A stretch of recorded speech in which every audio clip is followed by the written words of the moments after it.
Alright everybody, welcome back to the latest JC tutorial. Today we have the Good EC-135 helicopter. So we're going to do a quick walk around, look at some of these features, and then we're going to go ahead and go through startup and shutdown. And a few other features are going to be in separate videos, and then we're also going to have a separate video for some flight controls, taking it out over the Blake and getting used to this baby. So we're going to start on the pilot side of the aircraft. So we have the front door and the rear access door. Very standard layout. Behind the rear access door we have the GPU power supply plug. And then we move around to the back of the aircraft here. We have the rear hatch can open. Oops. And we can unload that backboard and use that. That's going to be in the medical video. That's going to be its own separate video, so we'll cover all of that when we get to that video. Nice Fenstrom tail. Inspecting that tail, make sure it's good. You can click on that, make sure you get that chat, get that RP going here. Coming up on the co-pilot side of the aircraft, here we have our fuel cap. Open the cap. We can refuel the aircraft at that point. Our main rotor hub, and the same as the other side. We have the co-pilot seat, room for nurses and doctors, and then our medical equipment.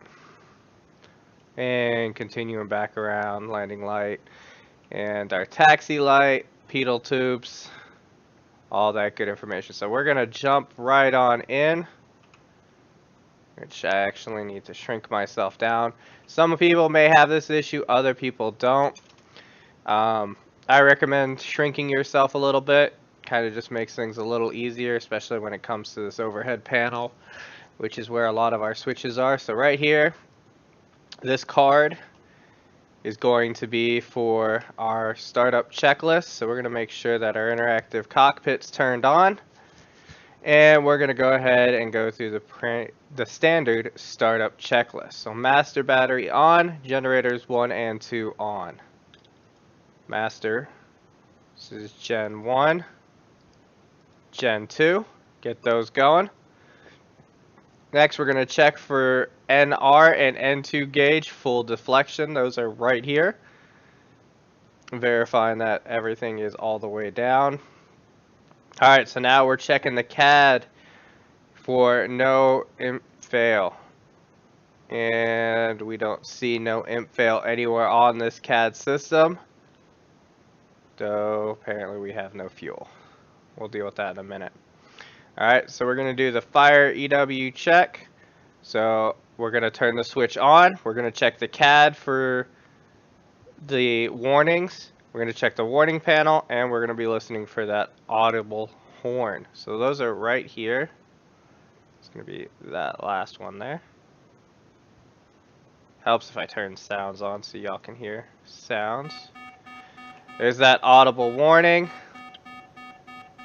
We're checking, which there might just be too much stuff on there. It should be at the top. Or no, we're up here. Okay, there's that fire, we're checking that. And now we're going to turn that one off. Okay, horn goes off, we're good. So now we're going to check number 2, same thing.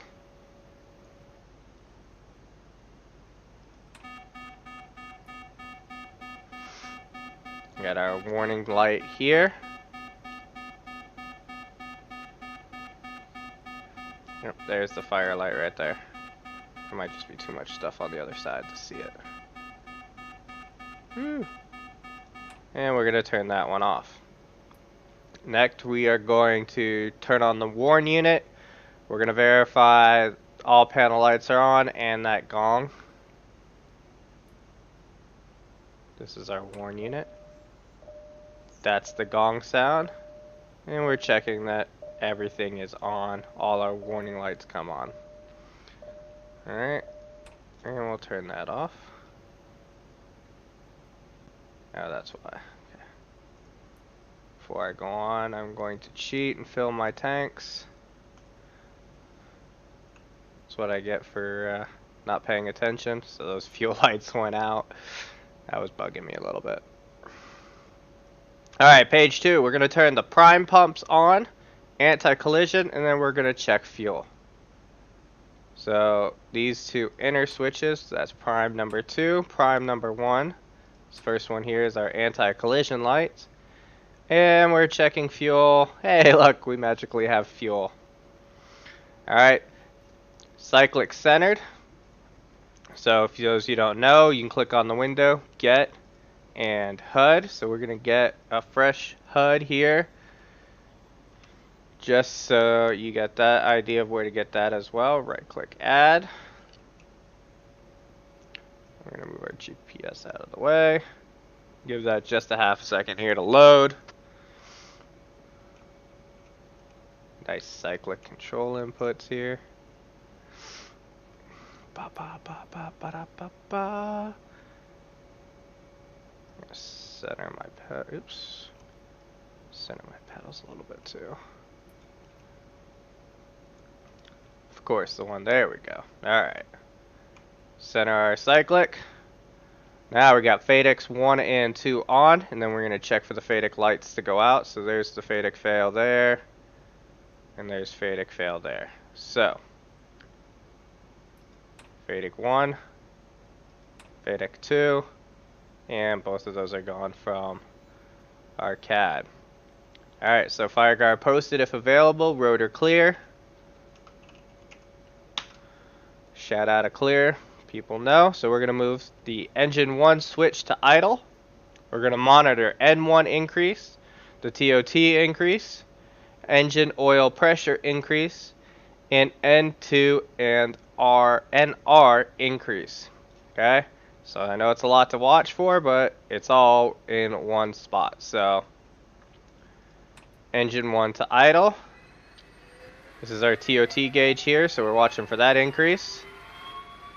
Here is our engine oil increase, transmission oil increase. And this is the N2 and the NR increase. Alright, we just switched over from TOT to torque. Okay, now we're looking for N2 at 74%. So this is N2, so that N1, N2, sorry, engine 1, N2. So it's at 74, so we close that guard. That prevents you from accidentally flipping it to off. Alright, guard close. Jumping over for engine number 2. We're going to move the switch to idle. We're going to monitor for the N1 increase. We're going to watch for the TOT rise. Engine oil pressure increase. The N2 and NR increase. Okay? To idle. That needle right there is N1. This is our oil increase. We can see the TOT is rising. And we can see the engine 2 N2 is increasing. Alright, and then our gauge automatically switches over to torque. Verify at 74%. Oops, and close that guard. Alright, next we're going to move to the overhead panel. Avionics Master 1 and 2 and our standby horizon indicator and our inverter to on.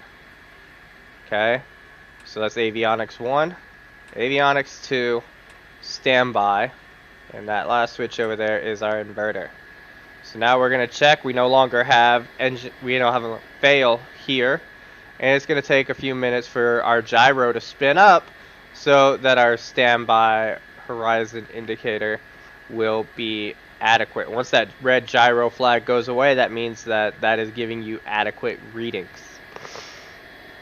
Alright, so pedal heat 1 and 2 on. Those are located way over on the far side. This is pedal heat 1 and there's 2. Now we're going to switch our pumps. We're going to bring our transfer pumps online and we're going to take off our prime pumps. And I'll explain that in just a minute here.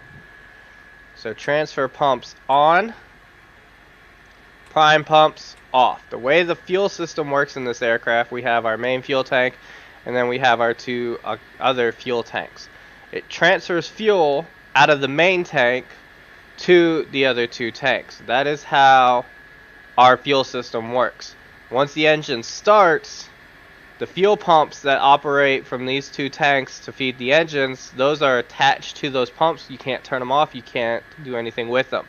So the only pumps we use is the fuel transfer pumps. So if you actually had a fuel transfer pump issue, you still have fuel to fly. You just have to land sooner because you're no longer pumping from our main reservoir tank. Alright, position light would go on if we need it. We're going to do our instrument checks and verify everything is working. Everything is good. We'd close my door. If I can't stop clicking it. Alright, and then engines to fly power. Alright, once you switch those up to flight, we would verify that the N2 and our rotor RPMs are in the green. Waiting for the rotor RPMs to get into the green. And then you would transfer over to our pre-takeoff checks. You can do your pre-takeoff checks, and then you can go through your takeoff, and then you can lift off. We're not picking up just yet, so we're going to pop back to our home page. We're going to go into our engine shut-off sequence. Okay, you just set down. We're moving into the engine shut-off sequence. First step, both engines back to idle. Alright, you're going to see the decrease in RPMs in both the N2 and the NR. Okay, now we're going to shut off the inverter, the avionics masters, and then our standby. Inverter's off, avionics masters are off, and our standby is off. You can see that standby is going to start moving because it's no longer valid. That gyro flag coming up means that that gyro isn't spinning where it needs to be. And then here's our fail warning on our main avionics. So now we know avionics not working. Fuel transfer pumps, both to off. Off, off. Okay? All electronics except for our anti-collision and our FADEC off. Okay? The only other electronics we really have on right now is our pedal heats. We don't shut that off yet. Okay?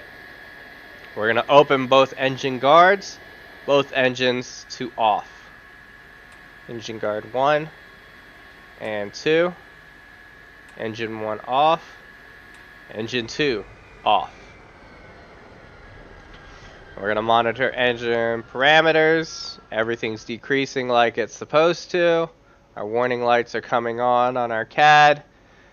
Once our rotor gets below 50%, there's 50, there's below 50, we can pull our rotor brake, which is right there.